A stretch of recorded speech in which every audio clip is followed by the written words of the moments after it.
En 2024, la France a accueilli 11 nouveaux milliardaires dans son club exclusif.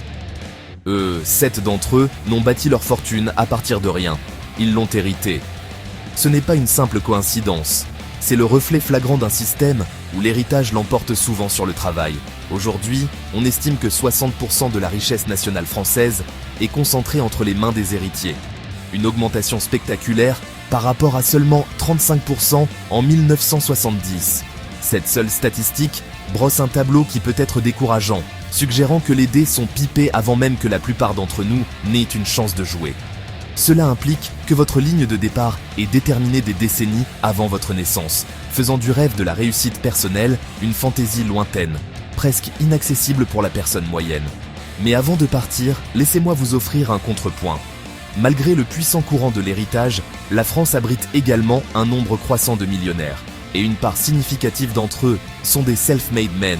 Des millions de citoyens français construisent méthodiquement, discrètement, avec succès, leur propre fortune, grâce à un travail acharné, des investissements judicieux et un esprit d'entreprise incessant. Le chemin est indéniablement plus ardu sans un billet d'or, mais ce n'est pas une impasse. Les histoires de ceux qui gravissent l'échelle économique prouvent que la mobilité, bien que difficile, est loin d'être impossible.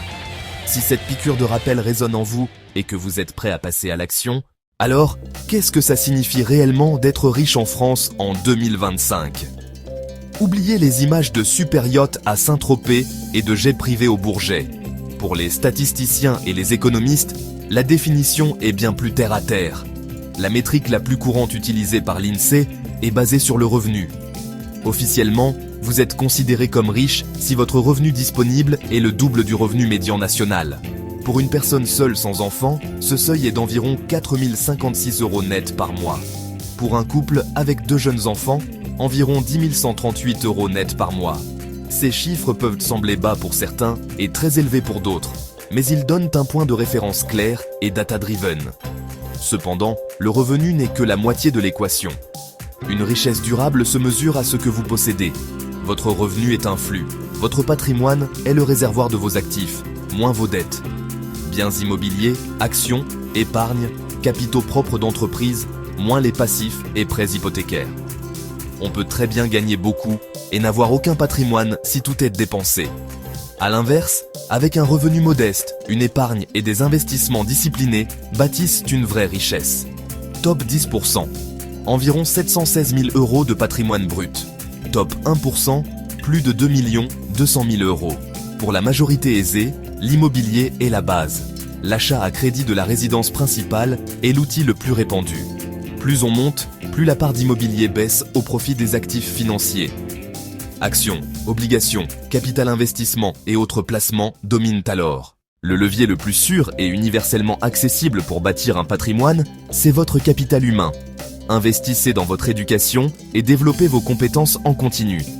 C'est la fondation de toutes les autres stratégies. Les données sont sans équivoque.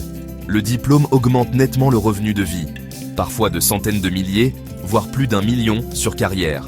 Rendement supérieur et atout inaliénable. Choisissez des filières valorisées par le marché. Ingénierie, technologie, énergie, finance, droit, gestion, médecine. Soyez stratégique, alignez vos intérêts avec ce que le marché paie.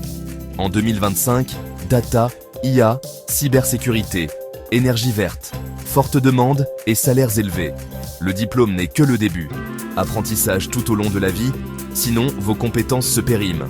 Certification, cours en ligne, cours du soir. Valeur accrue, potentiel de gain plus élevé. Traitez-vous comme une entreprise et réinvestissez en vous. Consacrez 1 heure par semaine à apprendre quelque chose de pertinent. Lisez, suivez un module gratuit, pratiquez un nouveau logiciel. Petit effort constant, grand effet cumulé. Une fois les compétences acquises, monétisez via la négociation. 5 minutes bien préparées peuvent valoir 5 000 à 10 000 € par an. Sur 40 ans, l'écart change une vie. Dites, vu mes contributions au projet X et Y aboutissant à Z et les salaires de marché, une fourchette 50-60K € reflète ma valeur. Contre-proposé, concluez à 55K €, plus 5 000 € par an, carburant pour investir. La France a l'un des taux d'épargne des ménages les plus élevés d'Europe. En moyenne, les Français mettent de côté une part respectable de leurs revenus. Le problème n'est pas d'épargner, c'est tout vous épargner. Les livrets sont sûrs et liquides, mais à long terme, vous perdez face à l'inflation. Leur rendement dépasse rarement l'inflation réelle. Passez d'épargnant à investisseur. Investir, c'est mettre l'argent au travail dans des actifs qui battent l'inflation. La méthode la plus simple pour la plupart, la bourse via des ETF à faible frais. Un ETF MSCI World vous donne des petites parts de milliers de grandes entreprises.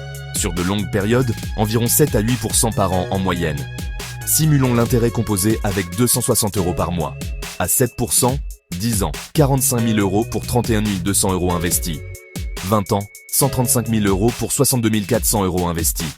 30 ans, le capital peut dépasser 315 000 € pour 93 600 € versés. La majeure partie vient de la croissance, pas des apports. Optimisé avec les enveloppes fiscales, PEA et assurance vie. PEA, action européenne, avantage après 5 ans. Assurance vie, fiscalité des retraits avantageuse et transmission.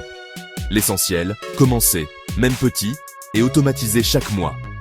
Ignorer le bruit de court terme, le levier immobilier, bâtir des empires de briques, posséder son logement, premier investissement à effet de levier. Vous mettez 10%, vous profitez de 100% de l'appréciation. Acheter ou louer dépend du marché, des taux et de votre situation. Invest locatif, calculé net de taxes foncières, entretien, assurance, vacances et impôts. L'entrepreneuriat est l'ascension exaltante et périlleuse. Potentiel de richesse exponentielle, mais la majorité échoue. Biais du survivant à l'œuvre. Risque de perdre votre capital et des années de salaire. Atténuer, PMV. Valider vite, cool bas.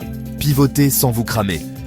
Alternative, intrapreneuriat ou rejoindre une start-up avec des stock options. L'héritage pèse lourd dans la richesse nationale. Les ménages héritiers ont en moyenne une valeur nette presque doublée. C'est comme commencer 10 km devant.